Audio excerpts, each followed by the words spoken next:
We had Wednesday one.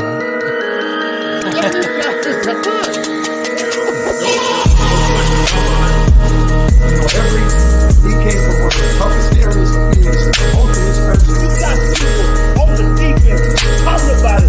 You better get your ass to the ball. You better get to the ball. I just gotta say, when it comes to Dallas Cowboys, well, It's different.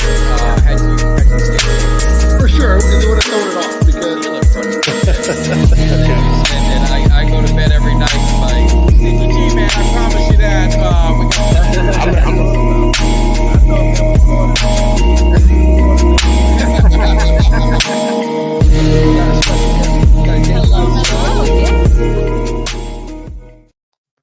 What is up, Cowboys Nation? I'm still trying to figure some of this stuff out, man. I was trying to figure out how to go live on Instagram. I did it on a video, Kelly, and then I don't know what the hell I did. But anyway, we are here, and Kelly and I were talking. He was running a little late, and he's telling me, hey, man, the son wants to go work out. I got to go do this, that. I said, it's my 21st wedding anniversary. I'm here in the cave hanging out with Cowboys Nation. So if I could do it, damn well, Kelly, you should be here too. Well, I wasn't going to miss it. And let's start the show off by giving, Mike and Mrs. Mike Tartaglia a happy anniversary, happy 21st anniversary. That's longevity you don't see nowadays amongst couples. It's rare to see people stay together that long. So hats off to you two for putting in the work. And everybody in the chat, give my boy Mike and his wife a shout out for that anniversary. 21, man. That's a big number right there. So happy anniversary to you two. And thanks for being in the cave with us tonight. No, absolutely. We got a bunch up. But the main thing is everyone always asks me, hey, man, what do you got, a camera up there? My wife is recording this. She's letting me act a fool for your guys' entertainment. And she's still married to me. That's the most important thing. She finds it a little bit funny. Sometimes you hear her laughing at some of the videos. But hey, before we get rolling, I'm always bad at it. Make sure you guys hit that subscribe. If you're rolling in now, hit that subscribe, like, share. If you're rolling out, screw you. But still, when you're rolling out, hit that like for us real quick. Help the brothers out, man. We're trying to make things happen. And we're having a great time in the cave. And we got some stuff happening. We're gonna get into some things tonight, but we'd be remiss if we don't talk about what's coming up. And what's coming up is we've got Coach Dave Campo coming in next week, back in the cave. Probably, Kelly, I think one of our favorite interviews.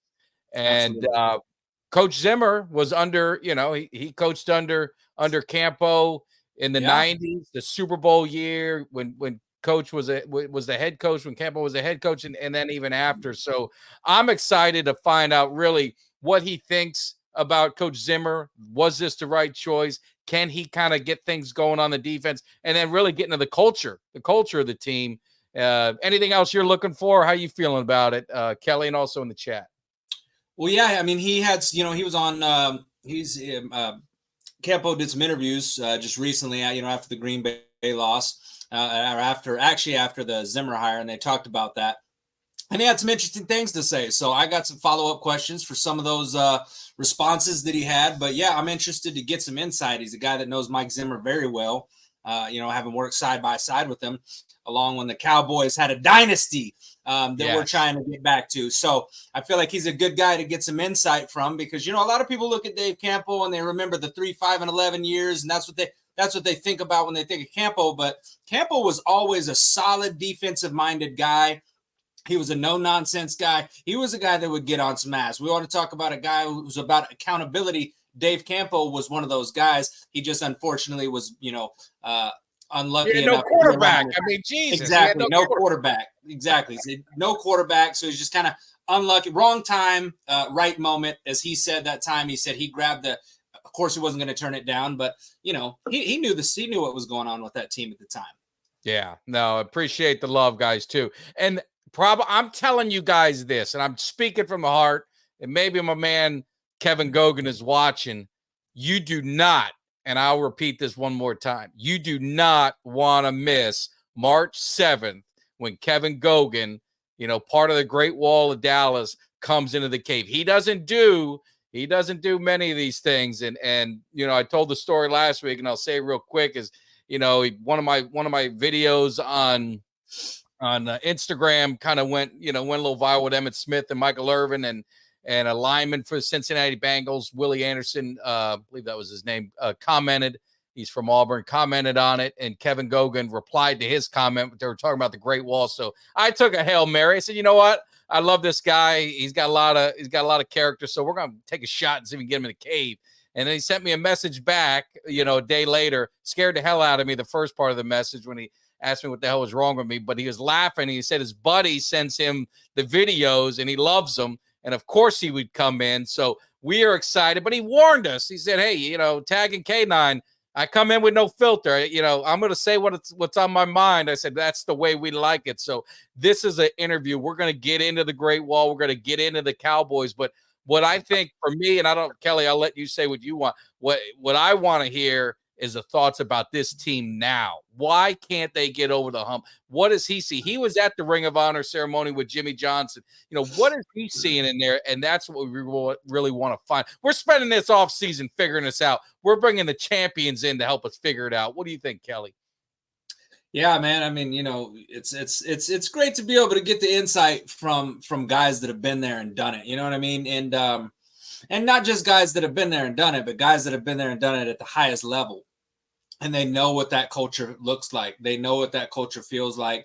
They know what it takes to build a winning organization, or, to be a part of it, and to kind of get away from that feeling that we've heard other people talk about. It's been an echoed sentiment between a lot of the guys that we brought on, former Cowboys, about the fact that this team feels like a lot of individuals, not a collective team that is all on the same page, one mission, one goal. It's a lot of individuals with individualistic goals, and individualistic, just kind of like trying to make their own brands. And it's all about the Dallas Cowboys brand. That's the brand that you are trying to lift up, and you're trying to create your own legacy, your own dynasty, to separate yourself from the 90s dynasty, the last one that the Cowboys had. So interesting to get those perspective always, and kind of delve into the mind of those players. So yeah, and it's going to be a lot of fun. I'm excited for it. And the other thing is with Kevin Gogan, people think this offensive line was like this built by Jimmy Johnson.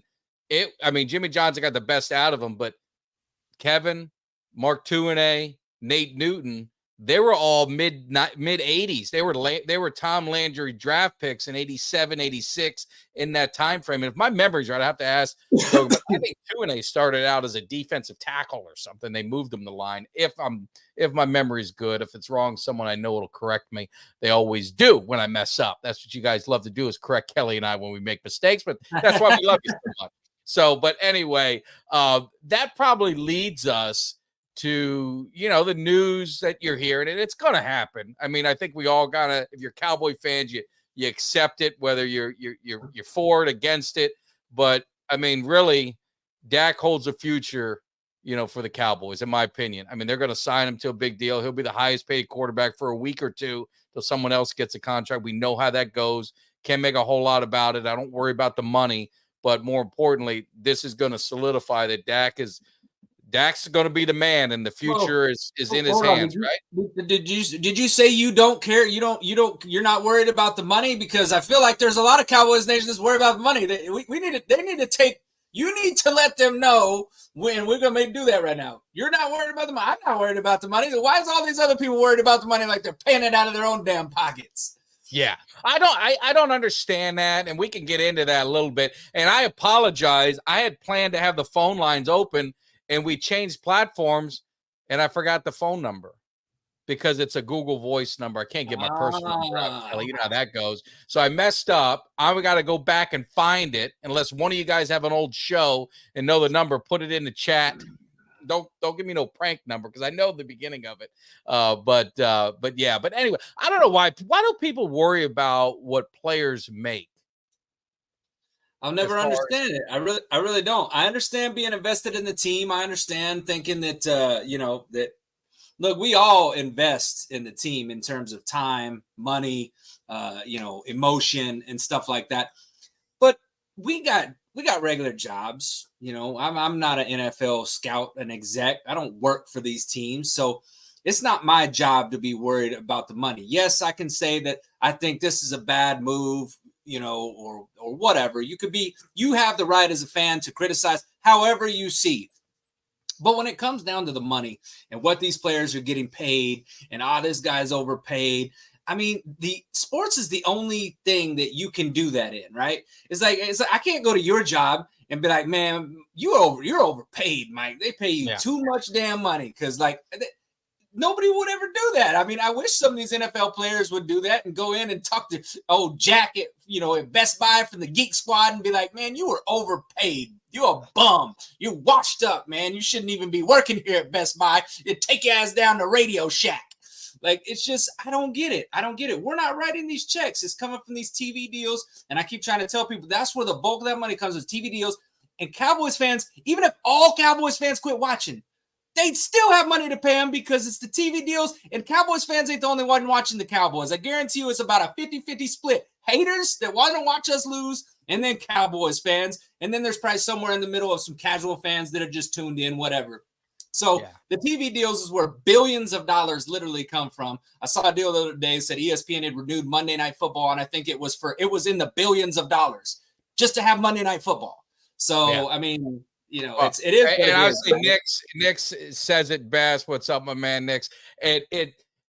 Football, or really sports, is the only place where the millionaires, the fans, take the sides of the owners. These billionaires, all the fans take the sides of the owners rather than the players. And I'll just tell you this, and we can get into it as far as you guys want, but we've had players on. We've had former players on. I love talking to former players because they don't have a filter. They'll tell you the way it is. And you listen to these guys and what they've done to their bodies and what's happened to them years later and all the issues they have.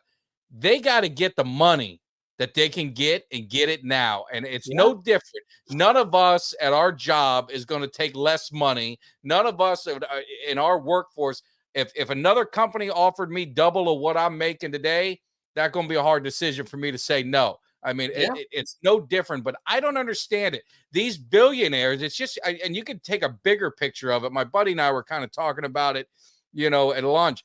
The government's bailing out these companies, years back when there's things and we just allow it to happen. We always bail out these guys that got all this money, and then we crap on the guys that are workers. And really, the NFL, I understand they're paid very well. Don't get me wrong. They're not going to be sleeping under a bridge anytime soon. But that's what the going rate is. And, Dak Prescott is going to get that contract. Now, we got to look at it from a fan's point of view. This is going to tie him to Dallas. And that's really the bigger question is, I know, Kelly, you've been vocal. I know people in the chat been vocal, and on social media, they've been vocal. I mean, where are you at right now? Dak Prescott coming off his best year during the regular season. Let's preface that. Coming off second in MVP, fifth in Offensive Player of the Year. Lost in the playoffs, bad loss. I will say it was the worst loss in franchise history that I can ever remember. And I mean that because of everything that was built up for it, everything that we had momentum. I'm under, not losing in 2 years in a row at home and all this and that. But I think you pointed out, I mean, geez, we gave up 40 points. I mean, he didn't start good, but the defense didn't play good the whole time. And you look at the Chiefs and what they were able to do, their defense held that game close till Patrick Mahomes kind of got things going. So where are you standing now that you've had a month, right, to kind of let this marinate a little bit? Where are you at with the whole Dak thing? Almost riding the fence here. Just because, one, I understand that Dak, we're pretty much handcuffed right now. Looking at the salary cap and seeing where we're at right now, the biggest chess move for the Dallas Cowboys is to extend Dak Prescott, and that's going to free up the biggest amount of money to go do work in free agency. So it's either we sit here and we eat $60 million of money and say we're not going to extend Dak, but that means that we're not going to be able to make free agency moves. You're not going to be able to do much, if anything at all, in free agency. So you're going to sit here. You're going to lose some free agents because you're not going to be able to bring back all the guys that are currently free agents on this team. So the team's going to come back. You're going to have a draft where you have, I think we're going to get some comp picks, but you're missing a 4th round draft picks. You're not having as many draft picks you had last year. So ultimately, you're bringing a team back that's going to be worse. You'd have a lame duck quarterback. You got a lame duck head coach. It wouldn't be good. And in my opinion, it's the bad way to go. Now, I know a lot of people play the devil's advocate and they say, well, if we have a bad year, maybe we get a good draft pick, get a quarterback. That's not guaranteed though. You see teams going through quarterback hell. I mean, I always point towards Cleveland. You look at how long it's been for Cleveland. Some of these younger fans don't remember the days before Tony Romo. We got lucky falling into Dak Prescott. We really did, because before that, there was the Drew Hutchinsons. There was the, no disrespect to Quincy Drew Carter. Hutchinson, you blended them together. Chad Hutchinson. Oh yeah, Chad Hutchinson, Drew Henson. All those equal a shitty quarterback. I'll stand by that. Very shitty quarterback. Vinny Testaverde, Drew Bledsoe, like those kind of quarterbacks. We went through a lot of bum ass quarterbacks, and let's just face it, Dak's a good quarterback. Period. You can say what you want about the playoffs, but he is a good quarterback. What we got to figure out is how to, one, improve this defense to where they don't bend over backwards in the big moments, because they did against big opponents. I pointed out, and I brought up that on a show previously, that when we played opponents with over a 500 record, we gave up an average of like 32 points a game. That was all the team. That was the good teams that we played. The defense gave up over. That's not a top 5 defense, in my opinion. A top 5 defense doesn't do that. The Chiefs had a number 2 defense. They're holding teams to like 20 points a game. They're not giving up 32 points when they play the good teams. They're giving up 20 points a game, period. Buffalo, like they're holding these teams down, and that's how you win games. So we've got to put some pieces in around Dak, run this thing back, and I think that they're closer to winning a Super Bowl than they are to being a team that you should throw the towel in and say, let's just forget it, let's blow it up and rebuild it. So if that's where you really think you are from an evaluation standpoint, why would you try to blow it up? Extend Dak Prescott, get CeeDee Lamb a new contract, free up some of that money, restructure some contracts, and truly go all in. Try to do this all in thing. Let's go get some players in free agency and see what we can do this year, because I've heard from a lot of players and analysts that have said, even with how bad that loss was, Dallas is close. Dallas is close. So why would you take a team that's close and try to start that thing all over again? It makes no sense. No. And my man Nick's, he's got to bounce, but he made great points. We love having you. We got to get him on the show too again. Absolutely, Nick. Thanks for tuning in, brother. We love you. Yeah. But he said they are close. And the thing is what I said is, I don't know, you guys can agree or disagree, but there's only, Patrick Mahomes is Patrick Mahomes, and there's everyone else. All these other guys need pieces. They need guys around it. We did not have a running game. Call it what you want, whatever you want to say. The running game was not there. Dak Prescott is not the guy that you're gonna want to throw 50 times a game and put it all on his shoulders. There's no quarterback that you want. Look at Patrick Mahomes in the playoffs. The running game got hot, and we said all year this running game is going to be our demise, or lack thereof, of the running game. It's going to catch up, and it did. The defense, again, to Kelly's point, I agree. It was, if the offense got hot, the defense was able to pin their ears back, and they were going to be able to unleash. But if it started slow and the offense wasn't getting it going, then the defense wasn't going to hold it down. And you can't expect the offense to be throwing up 45 points a game. It's not a recipe for success. So I think definitely the defense, they've got to get some stuff going in there, and we're going to get into Zimmer, and we'll get into that with Jimmy. We're going to on our next segment here. But I think Dak is the best option for this team to win now.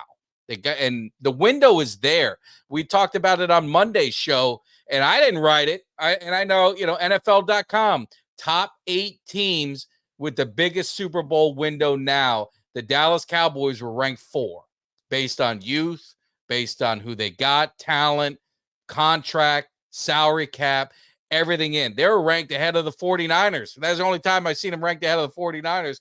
But the opportunity's there, and they're coming off these wins. And I keep saying it. It's between the ears. It's between the ears with this team. It's leadership and culture. I'm telling you, that's what's holding them back, man. It ain't talent. Yeah. it is, and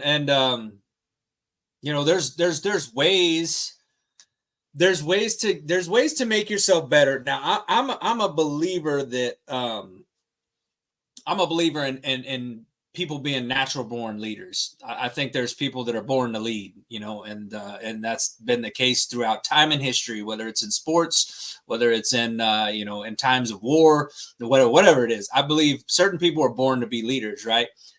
But what I also believe is that you can become a leader. Like you can be one of those guys that you're a leader, you have it in you, but you can become greater by taking in from other people. Like if you're in a position and you're a manager and you're whatever, they just kind of compare this to Dak Prescott, you can make yourself better if you take and take other people that have led at the highest of levels, and you take pieces from what they've done, and you take knowledge from what they've done, and you soak that in. And if you really want to be a better leader, you absolutely can make yourself into one and create yourself into one. You just got to know how to do it. And I think some of these players on this Cowboys team, like I think Dak Prescott has it in him to be a great leader. But it's these times of adversity when this team is down or this team's in the playoffs and you find Dak Prescott. I think what really aggravates people, and I know me, is when you see Dak Prescott just sitting there on the sideline staring up at the scoreboard with this blank look on his face. And it's like, you want him going up and down that sideline, talking to the offense, talking to the defense. Like, come on, guys, get me this stop right here, and I'm going to get this game back. Get me this stop, and I'm going to get this game. And you just don't see that. You see him kind of go into the shell, and it's almost like he just shuts down or something. And, but again, I'm not on those sidelines. I don't really know if but I've never seen him walking up and down the sidelines. The thing, we always see the same shots. As Dak Prescott with that silly look on his face, where he just looking up at the jumbotron. Yep, and just expressionless. You can't tell if he's mad. You can't tell if he's thinking about what he's going to order for dinner after the game. You don't know. It's emotionless, and you want to see some emotion from a leader. You do see that from leaders. You saw it from Dez Bryant, who I thought was an underrated leader for the Dallas Cowboys. You saw it from Mike Irvin, Troy Aikman. Saw it from guys like Tom Brady. See it from Patrick Mahomes. Like I need to see more from Dak in terms of that, because I just think the team looks to him, and when he kind of goes into that shell, I think they do too. Yeah, no, it's contagious, and I mean they're going to feed off your body language or feed off everything else, and I agree, and leadership. I mean, you got to think the quarterback has got to be, I don't know too many that aren't the leaders of the team, right? I mean. Tom Brady, Patrick Mahomes.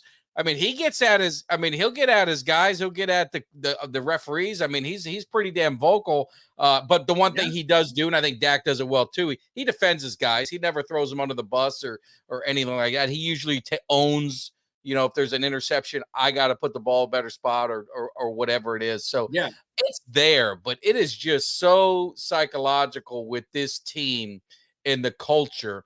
And you talk about, with Parsons, and he's been in the news a lot. And man, what's his name was kind of ripping into him. Who's that? Bart Scott was. Yeah. I mean, and some of the things he's saying, probably have some validity, but there's other things. It's like, I don't know. I know Bart Scott hates Cowboys and he says things, just to get the reaction, but you look at the podcast, and I know Fred Warner, that's the name everyone throws up there. Fred Warner has a podcast. Micah Parsons has a podcast. Which one have you only seen in national media? Oh, absolutely. It's always Parsons. You don't even know Fred Warner has one. And the point of it is everything you do is going to be polarized. So you have to just understand it. It's not that you can't have a personal life. It's not that you can't do things, but the things you say are going to be under a microscope when you do your podcast and you make comments about, the 49ers, and then you're saying, oh, you guys, you did something, and now now I'm going to take it personal or something like that. I mean, just things that you don't need to really be doing, especially, when you got a beating, just got done with a beating. So those are the things I think these guys got to understand is it's not that you can't do that stuff, but what comes with it, we're at the star in your helmet.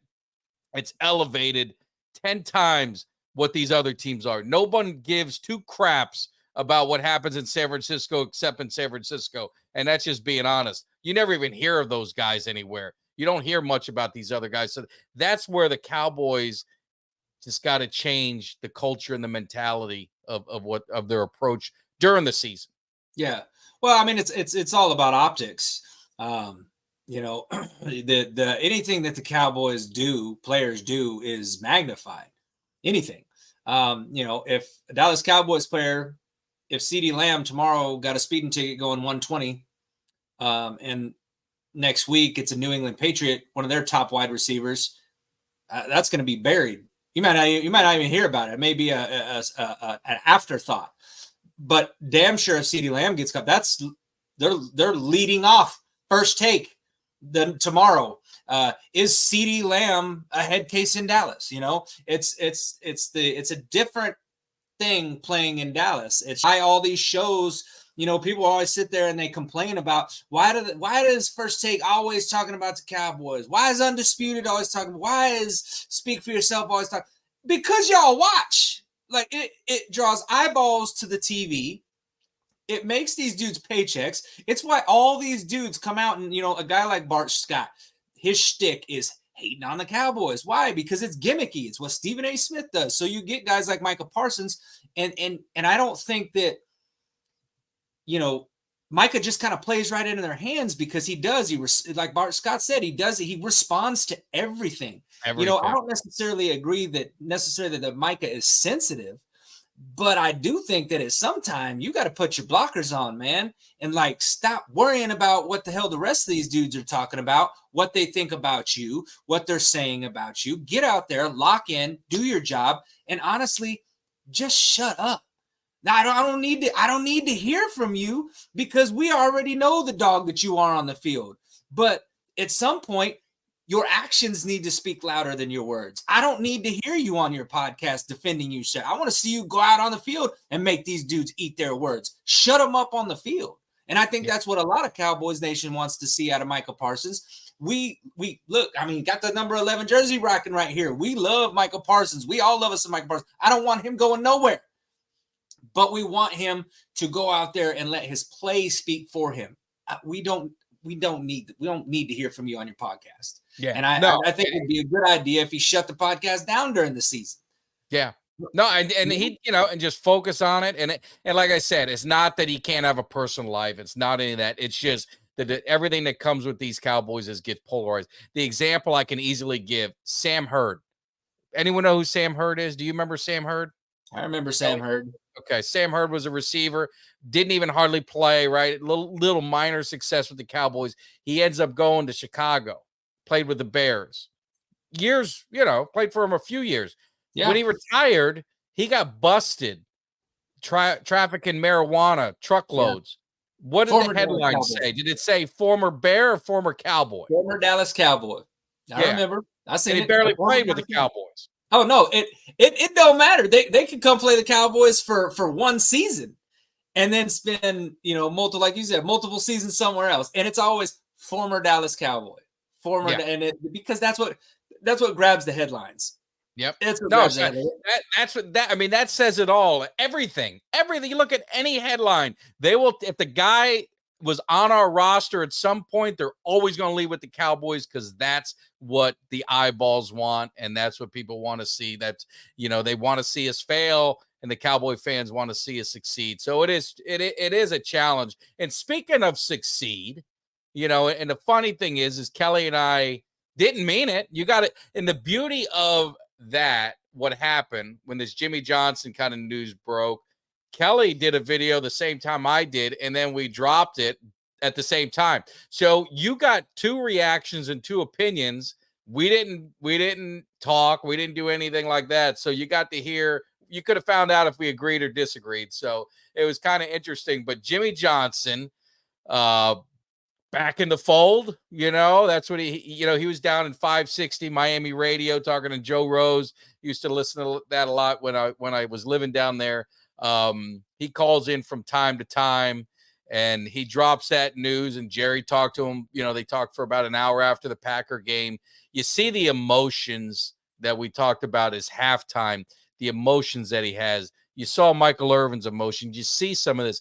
Is it a bad thing to get these guys, to get a Jimmy Johnson, get a Michael Irvin, a Emmitt Smith, a Aikman, because like I said, it's all about the culture of this team. And so what's your thoughts with Jimmy Johnson? First of all, do you think it's just he was just joking around? Because he was laughing about it. He was laughing about it a lot. But do you think there's something to it to where maybe Jerry is kind of saying, man, I need to bounce some stuff off Jimmy just to get a fresh view? So on a normal, if this was just off season and and the only thing that we saw was Jimmy get inducted to the Ring of Honor and things had ended, normally I'd say, you know what, Jerry, and I heard this from Jerry, not Jimmy. I'd be like, Jerry's over here selling us some wolf tickets. I'm not buying it. What makes me kind of buy into this a little bit more was Jimmy's reaction at halftime of the Green Bay game. You saw legitimate disgust. You saw what we were feeling from Jimmy. Like if Cowboys Nation could have put their feelings into one voice, Jimmy Johnson was that voice during the halftime of that game. And when I saw that, I thought, damn, like I've never seen him talk like that about the Cowboys. I've never seen him have that emotional outburst like that about the Cowboys. You could tell he cared. He's invested, right? And I think maybe part of that is because, he is kind of brought back in and he feels justified now. He's in that Ring of Honor and he's kind of got that, him and Jerry put water under the bridge. But I do think that Jimmy wants to see this Cowboys team succeed. And I think that any of the members from that 90s team that were critical parts of that team that know what it's like to have a winning culture and to build that dynasty, I think any one of those guys would be fantastic to have in the fold, to bend Jerry's ear, to give him a little bit of advice, not necessarily be the guys that say, this is the moves you need to make, but give some input on the moves that you need to, and maybe Jerry is like, listens to them a little bit. I think it's a great thing, and I'm all on board for it. And I hope like hell Jimmy's giving him some advice because Jimmy knows what it takes. We know Jimmy knows what it takes, and it's not like he stepped away from the game. He's still around the game. He watches it. The dude knows talent. He knows winners, and he knows what it takes. Me personally, it excited me. Yeah, I love it. I love it all almost as much as Cuts by Jones showing a little super chat love, supporting the channel, man. We appreciate it, and definitely thank you for the love. We're trying to, everything you do it goes back into the channel. Try and support, as you see, made a little investment, try and jazz up our graphics a little bit. Got a different stream thing. I'm still trying to figure it out. We'll get it worked out. But more importantly, Cuts by Jones, if you guys don't know, I was gonna say cuts in the business. You see the name tags. Now he told me everyone's asking they want one like Kelly K9, even though mine's the same. So there's more love for you than me with these tags. I'm a little jealous, I have to be honest. Well, we both got ours displayed. I will say, I was going to say that we were remiss if we don't say, Cuts was he was a guy that reached out to us at the early stages, at the infancy of the Cowboys Cave show, and said, hey, I'd like to be a sponsor on the show. And he's done a great job. We gave a giveaway, a real nice piece for our, for a subscriber giveaway.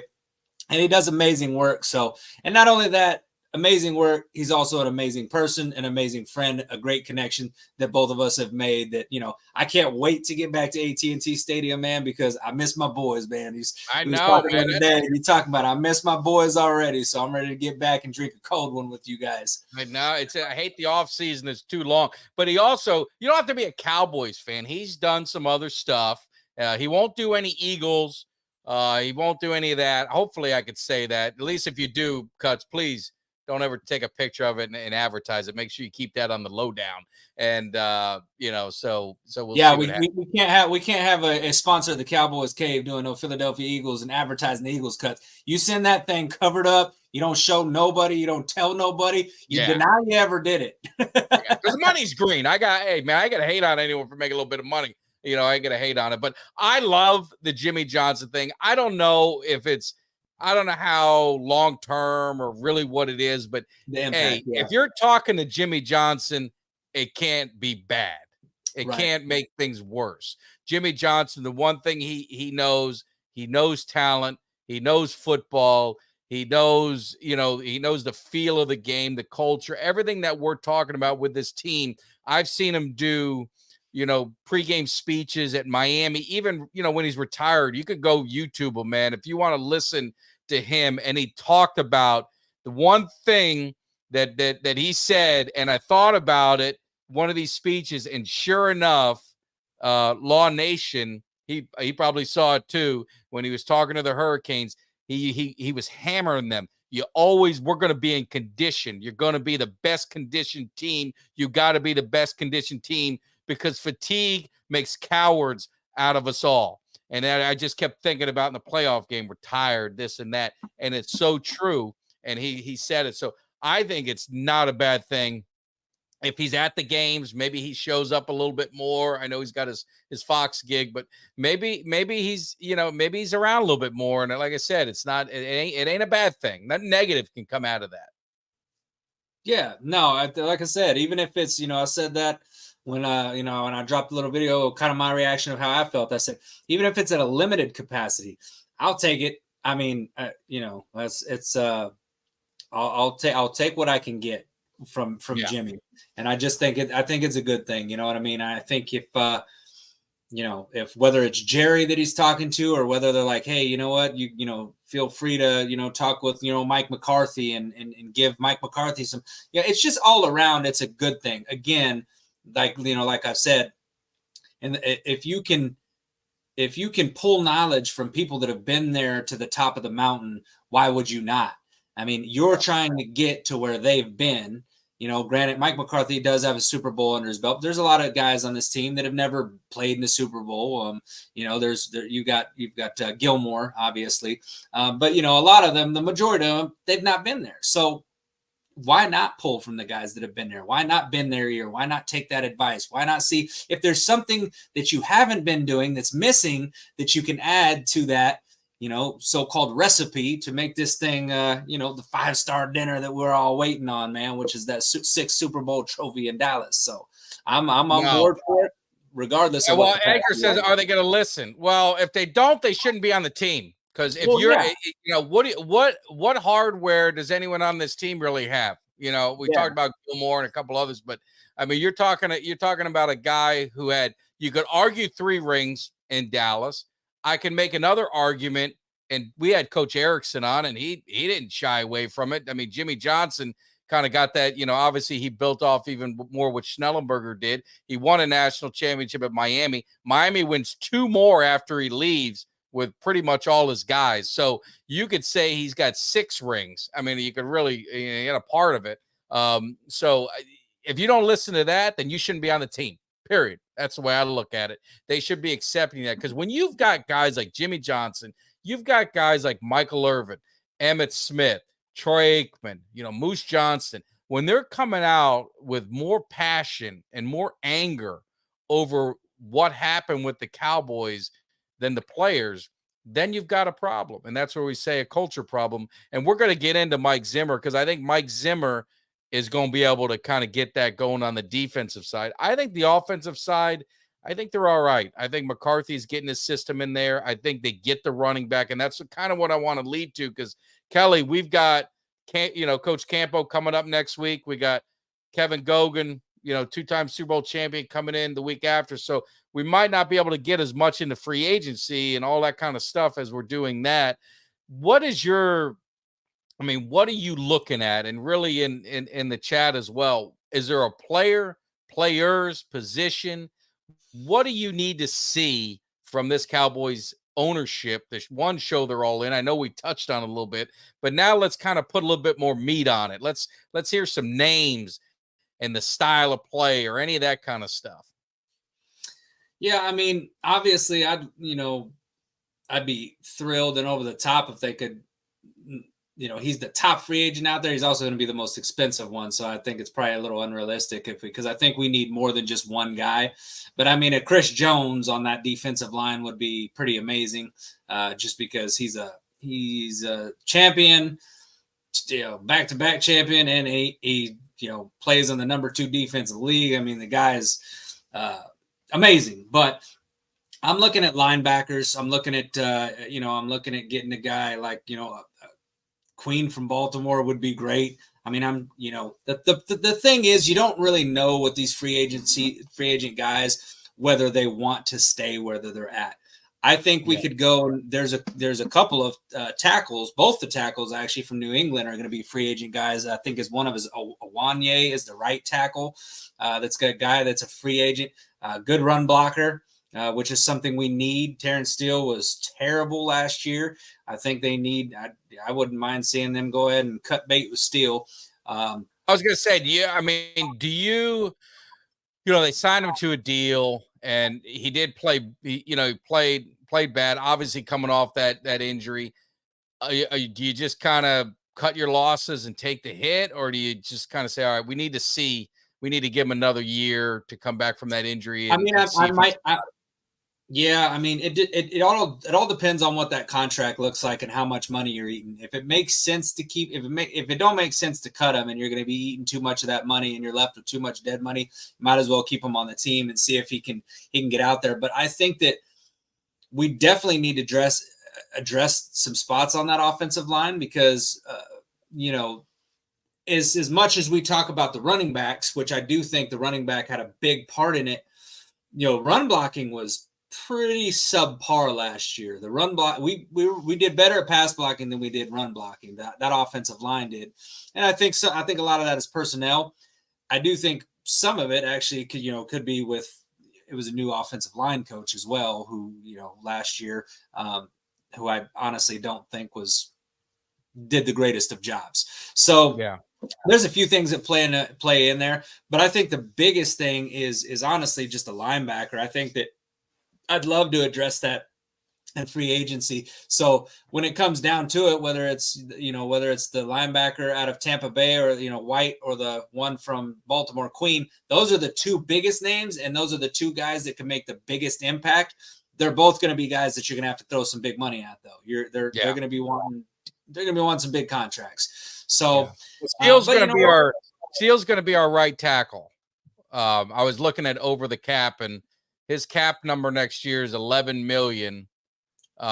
If they cut him, it's $10,250,000 of dead money. So you're only saving $750,000. So I think he's going to be it doesn't really make sense to do that. You're probably not parting ways with him. You're going to keep him and have to run that back. But I mean, just because you keep him though on the roster, if you get a guy in there, I'm not saying they're going to go out and spend money on a free agent, but if they pick a guy up in free agency, a lower tiered guy that ends up playing better than him, then because we did see some guys, some of our depth guys last year that actually came in and played pretty well in spells for who was I think he's guard, but is it Hoffman? It was Bass and Hoffman were the two. Hoffman so we, there's some guys out there that we have that provide some depth that might get a little bit more playing time this year. But my biggest thing is linebacker and running back.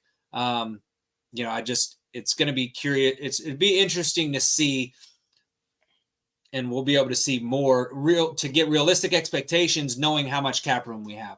And that all starts with the first domino, which is Prescott's contract. You got to get him extended to get ourselves under the cap. And that's got to happen very soon.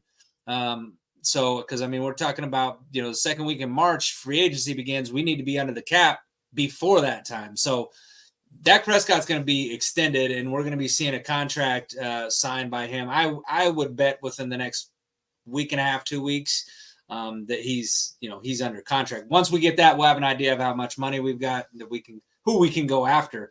But linebacker and running back for me, two biggest spots. Yeah, no, I couldn't agree more. And I think what you're going to get is right. Dak will sign CeeDee Lamb.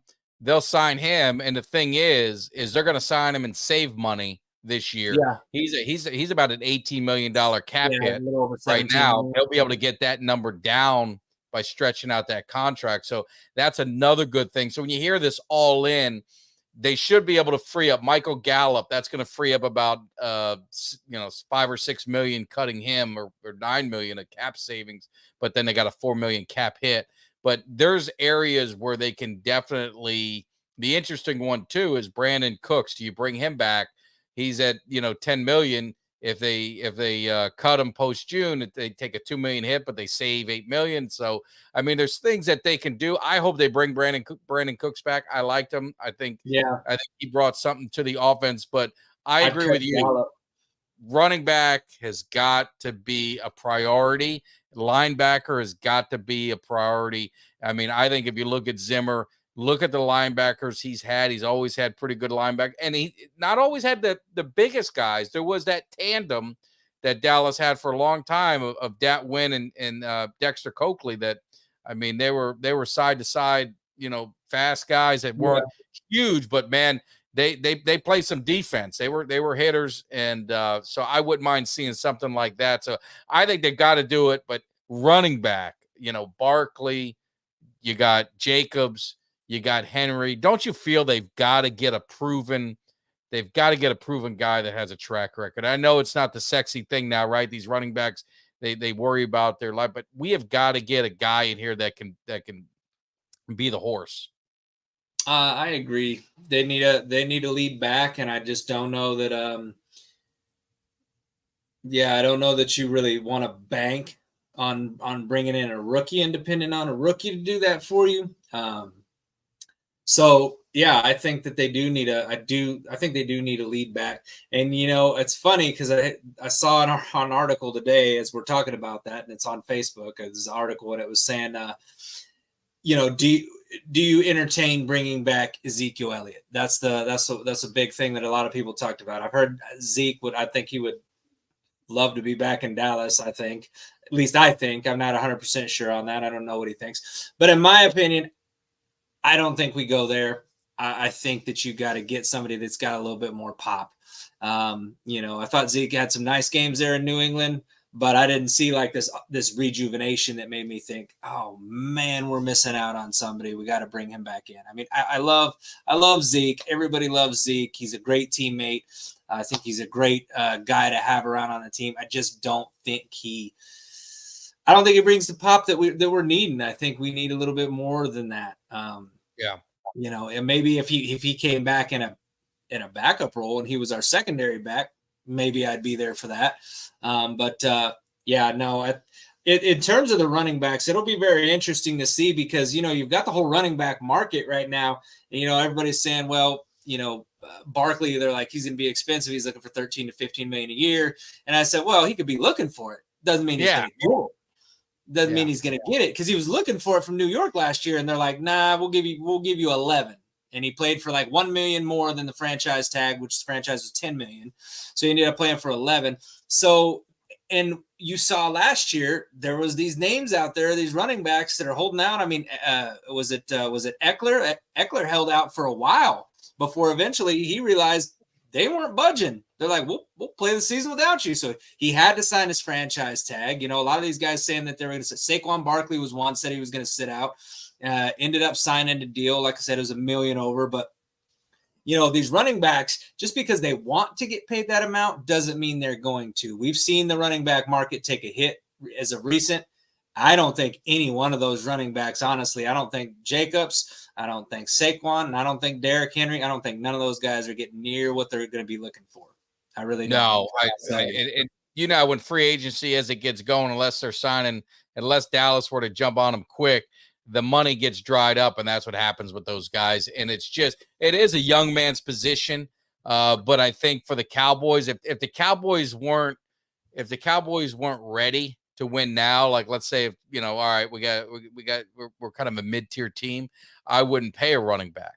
I'd say get in the draft and try and draft one, but we don't have time for that. We need to win now. We don't have time for ifs and what was it? If ifs and buts were candies and nuts, it'd be Christmas. Warren Sapp always used to say that, but we don't have time for these ifs and see if this guy works out. We need a proven horse to be in that running game because that's been the Achilles heel last year. Dak Prescott needs a running game, and it's not a knock on him. It's just he needs a running game to be successful. It helps him do everything else. It helps the passing game. It opens everything up for him. So I don't want to see him screw around with it. But I think what they can do on defense is they can get, maybe not the highest guy at linebacker, But if you get, you get that notch below, or that mid-tier dog that wants to win that Super Bowl, that wants to win that championship, that's what, not bargain basement. I'm not saying going to the Dollar General, Kelly. I'm saying get that mid-tier, use your money wisely, and get in some linebackers that have that mentality. And then you look at, what about Daniel Hunter, the Viking pass rusher from Zimmer? Zimmer was there. I mean, does that would intrigue you? I don't know if Chris Jones is going to be there for them. I don't know if that money is going to fit for the Cowboys. Yeah, probably not. Maybe a Hunter. I mean, yeah, he's had good years, and he's familiar with Zimmer, familiar with the defense. That might be something for him to look at. Yeah, I think anytime you're bringing in a new defensive coordinator, he's going to go with guys that he's going to look for guys that he's either familiar with, or that fits his scheme. So if he's already got a guy on his radar, that's going to be a free agent, it's going to be available, it's going to fit the scheme, that checks all the boxes, why not? You've seen guys, defensive players, a lot of times, that are free agents that follow their defensive coordinator, or a year later, go and they follow their defensive coordinator when they're a free agent, because they're familiar with the system, they're comfortable in it. So I trust Zimmer to make the right decisions. I trust him to bring in the right people. And I trust that if Jerry is really all in, that he's gonna let Zimmer have a say in these guys that he brings in. And if Zimmer is like, hey, we need this guy on the team, and he's like, go get him, then I trust Jerry's going to be aggressive and go get him. Because the thing is that it happens every year. Free agency starts, and these top free agents, the Chris Joneses, the Queens, the Whites, the Derrick Henrys, maybe not the running backs, just because of the running back market is a little bit different. But these top free agents, the linebackers, pass rushers, offensive line, they're going like that. I mean, there's the teams that want to get better and that know that they're close, and that know that they're a few key moves away from being able to get past, over the hump and get into the Super Bowl. Those are the teams that are aggressive and making their moves the quickest, so that nobody else, and if Baltimore really wants their guy, or Tampa Bay really wants him, then they're going to snag him up. They're going to have a deal in place ready to re-sign him come midnight free agency. So it's going to be interesting to see how aggressive the Cowboys are, and how much they pursue these guys that can make the team better. So, well, and the thing too is you look at the running back and what they want to do, but the defense, they've got to be aggressive. They can't sit back and wait like they've always done. They've got to. That's what I got to see from free agency, is they got to see some aggressive, moves by them early. And like you said, I think you said it before, is like the contracts are done, they're just not official. And we should be able to hear some contracts are done right before free agency starts. Yeah. It's just they got to put pen to paper and make it official. But the Cowboys need to be active. Now, the thing that you see is we've always done the draft. So looking at the draft, you don't want all your answers in the draft, right? Does anyone want that? Like, we've kind of been doing that. Are you okay if they go bargain basement shopping again and then do their draft thing? Or how would you feel going into the season, right? They got to do something big to get us kind of sucked back in. Right? I wouldn't feel great. I agree with Doug, what he just said. We flashed that comment up on the board.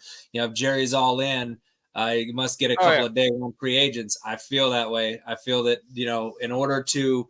in order for people to take his comment seriously, that's what he needs to do. He's got to be aggressive. And that it doesn't matter whether it's a top offensive lineman guy that he's bringing in. Doesn't matter if it's a top defensive end, linebacker, whatever it is. It's got to be a guy who you're like, wow, that moves the needle. That's a move that could put that team over the top, where they're looking at it. That instantly makes this defense better. That instantly makes this offense better. You don't want a guy where you sign it and go, well, he could be, he could fit into the system, and I guess he could make us better, because that's the route that we've been going. That's how we've been doing it. We're getting guys, and you're like, well, yeah, I guess he could make the team better. Actually, I'll take that back because I thought last year was the first year that I thought that they got a couple of guys. I thought the Gilmore edition and I thought the Cooks edition were both solid additions. Yeah, And no, it is the problem. The one thought I was thinking of. Sorry, I got my mind was going crazy. The cap space. So they're competing. The Commanders 74 million in cap space. New England 70 million cap space. The Bears 66 million. We know Bears don't like to spend money, so that'd be fine. Yeah. But the one I look at is the Commanders. The Commanders could be one of those teams that overpay, that end up kind of inflating the market a little bit because they're just going to try it. You're right. You got the new coach. You're trying to get things going. They're more than likely going to draft Caleb Williams, so they want to get something to give their fans some hope. So that's the one thing that worries me a little bit is in your division. Philly doesn't have much money. The Giants got a little bit of money, but the Washington Commanders, they got a boatload of cap space right now. Yeah, you always worry about a team that's going to go out there and overspend. I saw a comment in the chat earlier about the Eagles being needy at linebacker. They're also needy at cap space too. They're not, they've got they made some moves, very aggressive moves that got them to the Super Bowl, but they were unfortunately, fortunately, I should say fortunately for us, they were unable to accomplish the ultimate mission, was to win the Super Bowl. But they also had to pay, they paid their quarterback, and they had some guys, some big time guys that they couldn't sign. You saw a guy like Hargraves leave last year. They've got some guys that they're going to have question marks around, a name out there. Now they're talking about a trade, but I mean, they're already needy at linebacker, and now you've got a guy in Hassan Reddick, who's looking at, they're needy on defense, and they got a guy like Hassan Reddick who's asking for a trade. So yeah, I mean, well, if you look at it, it's interesting, I guess, the way they worked Jalen Hurts. I was just kind of peeking at their cap number because, believe it or not, they got some cap space because I think they back-ended a lot of Hurts. Hurts' contract. So if you look at Reddick, this is the interesting one of why maybe might be a parting of the ways. His cap number is 22 million. If they make him post-June cut, they would have a savings of 16 million. If I'm reading this right. Well, then maybe he gets cut. I'm going to be honest with you. If they cut Hassan Reddick, I sure as hell would go after him. I mean, I'm not sitting there. I'm not like the Eagles. I don't think, they've tried to compare him to Micah Parsons and talk about him and say that he's, the same player as Micah Parsons. I'm not going to go there. I don't agree with that. But I definitely think he's a good enough player that I'd look his way. But either way, you're right about the Commanders. That is a team that I think definitely could do some big spending because I think they're looking to make a splash. I think it's a team that can possibly trade up in the draft and try to land themselves a quarterback. In fact, well, they're there. They're aren't they? Am I missing? I thought they were like, because they were talking about them with Caleb Williams. Where are they in the draft? I think they're like 2 or 3. Are they? Help us out in the chat. I thought they were right up there. NFL draft order. I thought they were like 5th or 6th. I thought they were up in the top.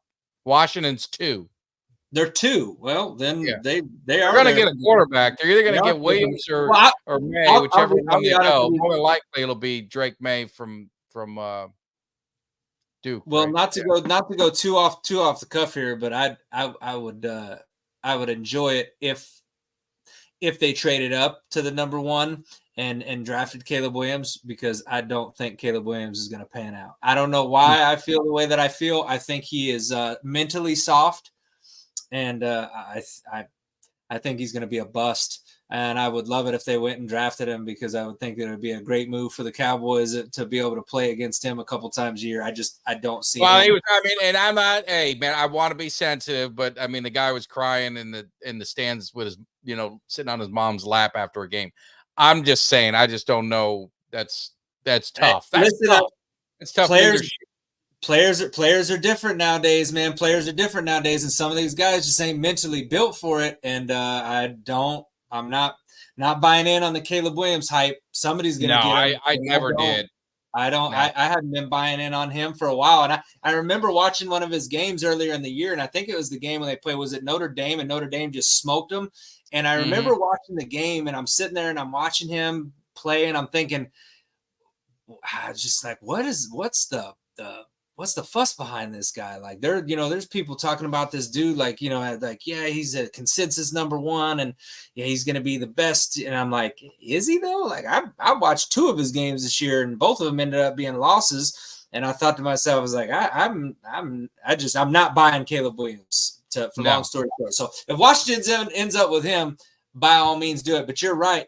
They have the cap space to go out there and turn that. And I think that's what, obviously they're going to want to do is go out and spend big money in free agency. And, Washington really hasn't been shy on doing that. They've done it before plenty of times. That hasn't always worked out great for him. I remember that big contract they gave to Albert Hainsworth several years back, and was that a mistake. If you look at the division, do they think there's an opportunity, right? Philly, I mean, they look terrible, right? They got in the playoffs only because of their great start, but they look like shit. I mean, the last half. Do they see the Giants took a step back? People are saying they think, Dallas is going to take a step back. I don't think so, honestly. I think Dallas is going to be kind of right in the mix of where they were last year, but maybe they see this as an opportunity to, hey, this may be an opportunity to us at least get in the playoffs. I mean, the way it is with 7 teams, I mean, if you're 8-9 or 9-8, you're pretty much in the playoffs now with the way they do things. So it's going to be interesting to see what Washington does in free agency, to see how aggressive they get. And are they going to be one of those guys that, you know how it is, we're going to get this guy, and then Washington comes in with, or another team comes in with a bigger deal, and you're like, we lost him. And then, they were trying to get this guy, and then, you lost him because people are overpaying. Because I think the thing that Dallas has to be, weary of is overpaying, is getting caught in that bidding war and end up overpaying for a guy and really making things worse. So I saw a comment by Doug, and I agree. He was talking about, if we get the center from Oregon, but I think our offensive line, I think you can address that in the draft. I don't necessarily think you have to address that in free agency. And I know there was I saw a couple comments that said, offensive line is not very good, but God damn it, man. They had 3 All-Pros on the line. I mean, 3 out of 5. I mean, you're not going to get graded every position, but hopefully there's enough there that they can be solid. And you got Richards they drafted last year, maybe he comes along, but like we talked about Hoffman and Bass, you had, there. I think center is kind of the spot that would, if you can address that in the draft, good, that might really make this line, you sure missed Travis Frederick, right? Yeah, well, it's tough to see him go, but yeah, you got Let's-Go in there too. It's kind of in the mix a little bit. That's, still coming along, so you've got guys back there. And I absolutely, listen, the one thing that this Cowboys team does very well is draft an offensive lineman in the first round and being very successful in the later ends of the first round. It doesn't have to be, they haven't necessarily been high picks. I mean, we got Tyler Smith, towards the back end of the draft, and people were, up in arms about that, and then we got, we've had several offensive linemen that we've drafted in the first round. Dallas does great at doing that. And I think there is going to be some offensive linemen that can be had towards the back end of the draft. So if we want to address the offensive line and do that with our first pick. Now, what I will say, as far as that goes, just talking a little bit of draft for a minute, what I would like to see the Cowboys do, obviously if there's a guy on their board and he's there, grab him. But if they have the chance to, I wouldn't mind seeing the Cowboys move back a few spots just to pick up extra draft pick here or there, because I know we're going to get some comp picks. I don't like not having the 4th. I think we are going to get a 5th comp. I think we're getting a comp pick. It's going to be a 5th, but we'll still be without a 4th. I don't like not having a 4th round draft pick. I definitely would like to maybe trade back somewhere in the draft, pick up a 4th round pick, because I think we could use all the picks that we can get, and obviously, you look at last year, we give up that 4th round pick for a Trey Lance. I'm still curious what the plan is with Trey Lance, right? You know, because now you're talking about extending Dak Prescott. So what are we going to do? Are we still trying to are we keeping Lance and you're going to try to develop him into the backup? We're not going to have, is Cooper Rush not coming back next year? What's going on there? I want to see what's happening and developing there because obviously we give up a fourth to get the guys. So I don't want it to just go to waste. But would like to see us have a 4th round draft pick this year. So like to see them trade back if possible in the draft and pick up a few extra picks. Yeah. Yeah. I mean, Trey Lance has got to be the backup. I mean, he's got to be the backup. I mean, he's $5 million on the cap. I think what happens is I think they got to really showcase him in preseason. Yeah. And if they have Cooper Rush still there, if that's still the plan is if he looks good or looks good enough to trade and a guy gets hurt, you try and capitalize on someone's misery. I mean, that's just the way I think that's what they look at. If they can end up turning that 4 into a 2 or get a real desperate team and get a 1 out of it that needs a quarterback, I think that's something that they can look at. And I think he's just insurance. It's going to be interesting to see how they set up Dak's contract, because that would tell a lot too on how it's structured and how it's going to be played out. Are they going to try and give themselves an out? If you got to think if things end, and please don't let it happen. If things end next year the way they ended this year, I don't know how you can't blow everything up, but I don't know. Yeah, I mean, I agree. And, it's one of those things where, I mean, if you have another divisional round loss, and or loss if you lose in the first round, not divisional, or lose in the first round, if that happens again and we have another successful season and we win 12 games again this year, or let's say even 11, 11 or 12 games you win and then you're bounced in the first round by a lower seed, because obviously if you're 11 or 12 you're probably going to be one of the higher seeds in the playoffs. If that happens, then you've got to look at saying, hey, you know what, it's not working for whatever reason. And my thing about Dak is, there's a lot of people out here, Cowboys fans, that say, Dak is this, Dak's that for whatever reason. You absolutely could trade Dak Prescott to another team for a fairly high draft pick. You may not be getting a 1st round draft pick, but I guarantee you're probably getting a 2 for Dak Prescott. There'd be a line down the street to get him. There would be several teams that would go out there. Like I said, you may not get a 1st round pick, but you're going to get a couple picks for him. I mean, you look at, and I know he won a Super Bowl, so it may be a bad comparison, but look at the haul that Denver gave up to get Russell Wilson.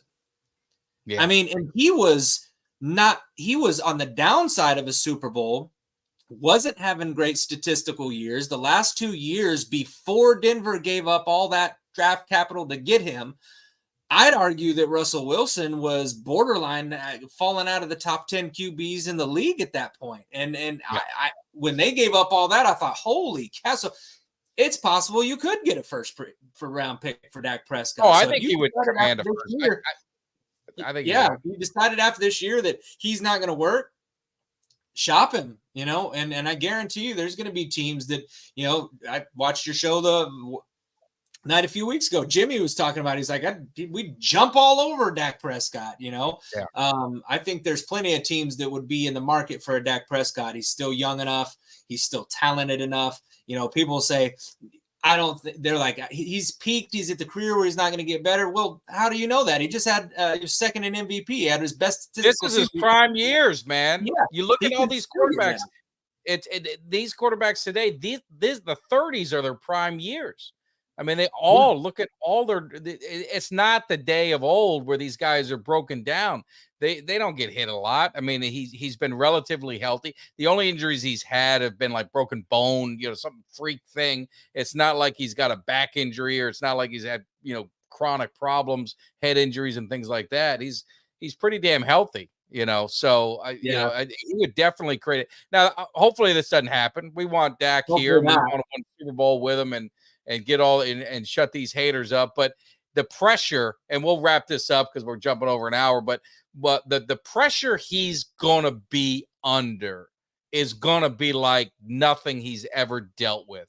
I mean, would you agree with that? Going into next season, the pressure. Do you think it's Every year. opposite where he's not as under as much pressure? Or I think he's going to be under the most pressure he's ever been on constantly because it's never going to be good enough until playoff time. He can be MVP, he can be undefeated, he could be 50 touchdowns and 2 interceptions, and every person is going to say, just wait. Yeah. Right. And, and then the odds of them being right, the odds are on their side, honestly. Let's face it. Yeah. If we're being realistic, the odds are on their side to say, just wait and see till the playoffs come. So, it's that's where we're at with Dak, unfortunately. He is a guy who, for whatever reason, hasn't been able to be the catapulting reason why we go into the next round or advance past the divisional round. And, and of course, the pressure absolutely continues to build. The pressure will continue to build every single year he continues to be the quarterback for the Cowboys and doesn't get it done. You look at, Tony Romo, the pressure was building on him before he, eventually, got Dak Prescott kind of took over for him. So the pressure was building for Romo. The pressure continues to build for not just Dak, but everyone on this team, because there's this stigma around this team right now that, there's been the words that get thrown out about this team are that they're soft. A lot. Yep. A lot gets thrown out about them. And that's by their own, that's by people, their peers. That's not just by media. That's by people that have played against them. The Green Bay went out and called them front runners. There's teams that, the 49ers called them soft, not a physical team. So they've got a stigma around them right now that they have to overcome. And I think that there absolutely is pressure on that because, all year long, a lot of these players, Parsons, DeMarcus Lawrence, they're sitting there, they're talking a real big game about how things are going to be different. And, this is different. There's a different feel about this. We're different. We're physical. We're going to punch them in the mouth and all this. And then what do you get afterwards? You get a DeMarcus Lawrence talking about we were burnt out. We were tired. You get a Micah Parsons talking about, well, we need to hold each other more accountable and lock in. What in the hell were you doing? What are we doing when the season started? You were telling us all you were already locked in. So we're tired of the lip service. We're tired of hearing it. We want to see it. So that's the way it is with all the players on this team, not just Dak. We need to see it from Micah Parsons, because if we're going to criticize Dak, Micah needs his fair share too, because he hasn't been showing up in the playoffs. So all 53 of these guys need to be taking a long, hard look in the mirror and figure out what it is that they have to do to be a part of a group of one. Yeah. Plain and simple. It's got to be. It's got to, and it's going to start. It starts at the top with Jerry and accountability and culture and everything that goes with it. But it's going to be on Dak. It's going to be on Micah Parsons. They've got to. They're the two best players, right? I mean, throw CeeDee Lamb obviously in there as well, but Parsons and Dak are the two. They got to be the leaders. They have to be. They've got to be the ones that get in people's face. They got to be the ones. It's like when James Washington, right? We talk about it all the time. The fear of the players in these Super Bowl eras was disappointment of their teammates, letting their teammates down, hearing the disappointment for missing a tackle, missing a catch. That's what drove them more than anything. And I just don't know if they have it. I don't know if this team has that.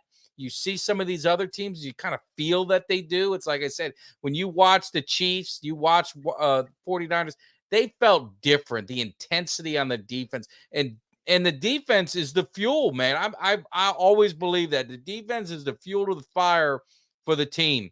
If the defense is cranking and hitting and getting going and playing with emotions, everything else feeds off it. And you saw it in the, I hate talking about the Green Bay game, but they came out flat. What did all of us say? Everyone always says it. It goes against anything.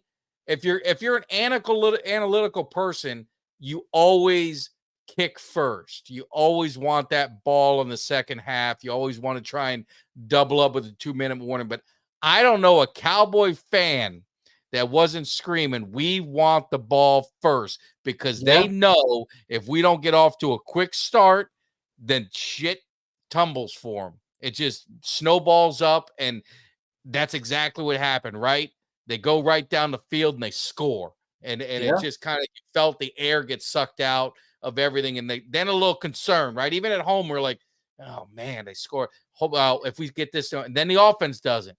And then it's like, oh man, and then it just snowballs. And that goes against the grain of what you want. So this defense has got to have some attitude, some intensity, and it's got to start with Parsons, man. He's got to be that guy. And I think he can be. He's the best player, arguably the best player in the NFL. I mean, easily top 5.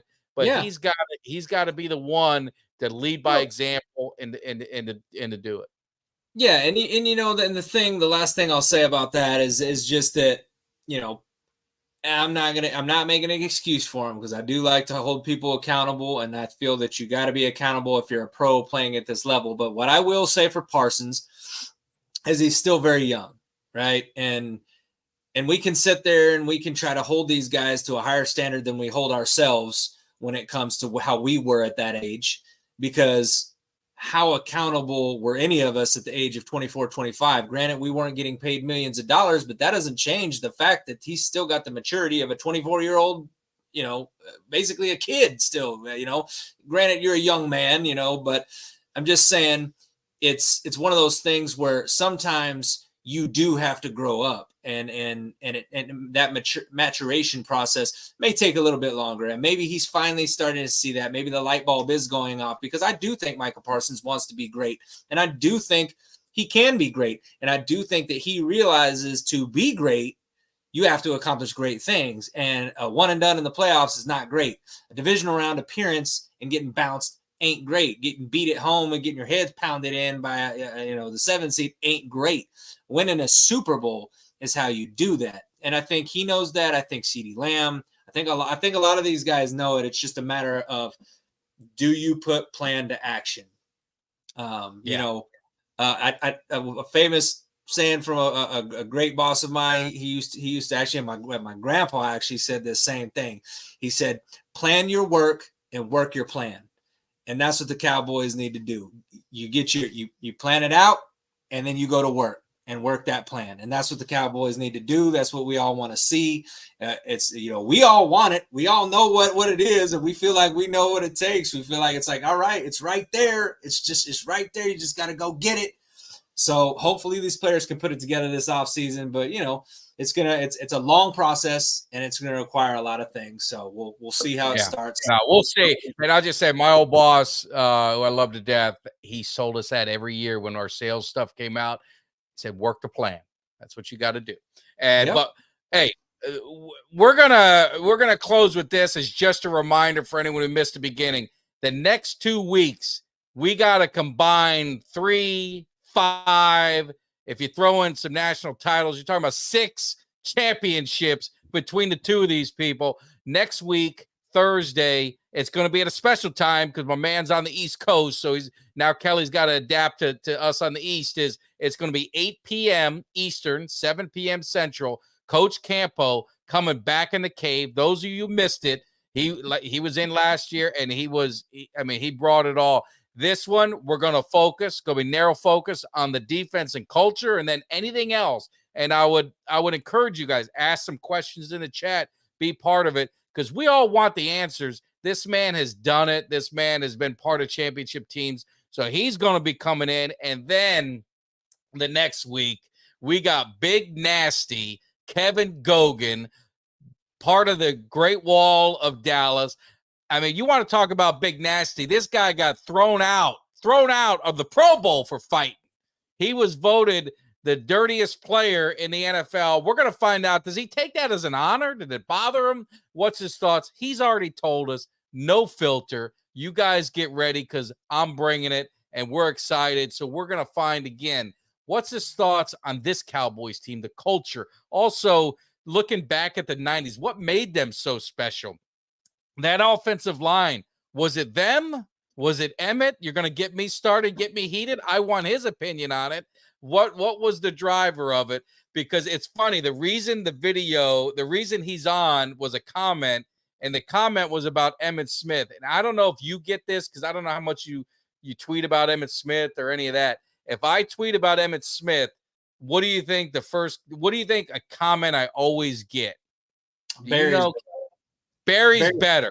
Always, I didn't even mention Barry Sanders' name in it. We're talking about Emmitt Smith, and always got to get people. Barry Sanders is better, and I'll argue that anytime. If a Detroit Lion wants to come in the cave, I would love to debate it, and we'll go toe to toe, and I'll prove you why Emmitt Smith was a better NFL running back. Total package, not a better runner. Let's say not a better runner, a better running back. That's very important to say that. Well, but we're going to get into it. So what's your thoughts? I know you got to be hyped about this, Kelly. Well, first of all, I'm hyped up. I was just saying when it comes to the Barry and there, Barry was a highlight reel, man. Emmitt Smith was the guy that you go to work with, though. Emmitt Smith is the guy that's going to get it done. That's all I'm going to say on that. I don't want to get too deep because we can go on that all damn night. But no, I'm absolutely I'm hyped up, man. Dave Campo was a great interview last year. I mean, we got to talk to him. He's a great guy, very personable. He's going to be honest. He's going to give you really forthright answers about this Cowboys team and about what he thought. He didn't really mince words when he talked about DQ.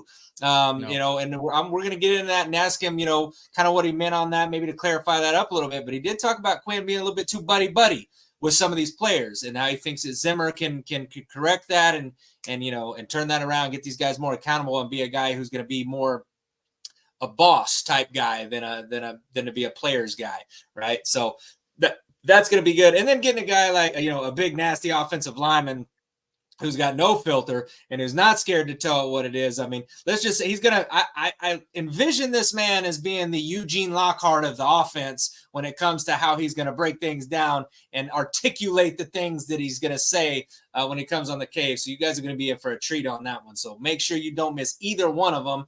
And as well as jumping in the chat, because you're going to be able to get to participate as well. You know, ask some questions, maybe ask a question, get a question read on the podcast as well. So, well, and it's funny you say that. So I sent him a video and I said, hey, I know you have no filter, but Eugene Lockhart really has no filter. And I played him the clip of Eugene Lockhart's first start. And he sent me back a message. He goes, yeah, I could tell you some shit about that mofo. LOL. He goes, so he's got. I think we're in for a real treat, and I'm excited. Like I said, I was a fan of his. He played, you know, had a great career, All Pro, Pro Bowl. Played with Jimmy Johnson in Miami. He was in Miami. He was also with San Francisco. That's where he got in the fight with Neil Smith. And I need to find out, you know, why was he punching Neil Smith? Was it? I mean, he probably didn't like a dude with a Band-Aid over his nose. There had to have been something there that ticked him off, but we're going to find out. But it's going to be, we're really excited. So again, we're going to wrap it up. It's your boys, you know, my wife and I anniversary. I got to make sure I get done in time before she falls asleep.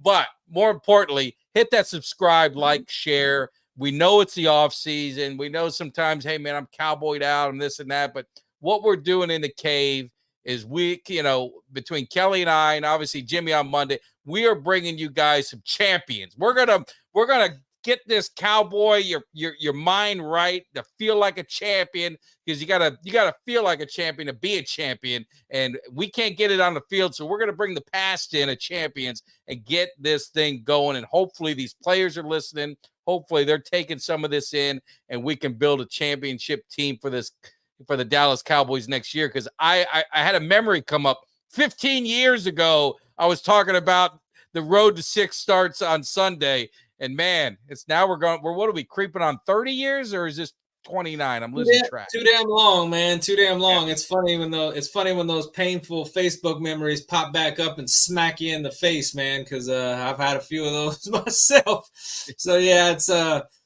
it's too damn long, man. It's too damn long. So you know, in the meantime, you know, come and kill time with your boys, me, Mike, Jimmy Dee, Uncle Cheech. That, you know, we got the whole crew, man. We're gonna keep you guys entertained during the off season, man. If you guys want to come and and join the fun. We love having you guys in the chat, obviously. So we would thank you guys for everything you do. Again, continue with the like, subscribe, and the share. If you have not hit the bell, make sure you hit the notification bell. That's the important thing, because if there's a spontaneous I go live, Mike goes live, or we post a video, you're automatically getting a notification on your phone, laptop, whatever you have your YouTube app on. It's going to let you know we're on there, and you don't want to miss out, because, like I said, there's going to be some really good content coming you guys' way. We'll continue to bring that. But again, thank you for everything you guys do as well.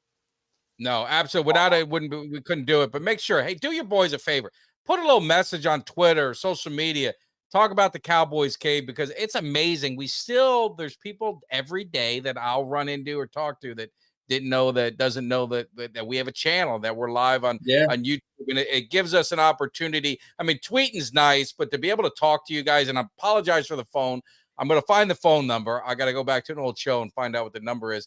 But we want to do call-ins. We want to interact. I mean, that's really the best part, at least for me. I don't like typing a whole bunch of stuff. I'd rather talk about it. So we appreciate it. We're going to get out of here. Thank you so much. Have a great weekend, and we'll see you soon. Take care. Give me somebody that's hungry.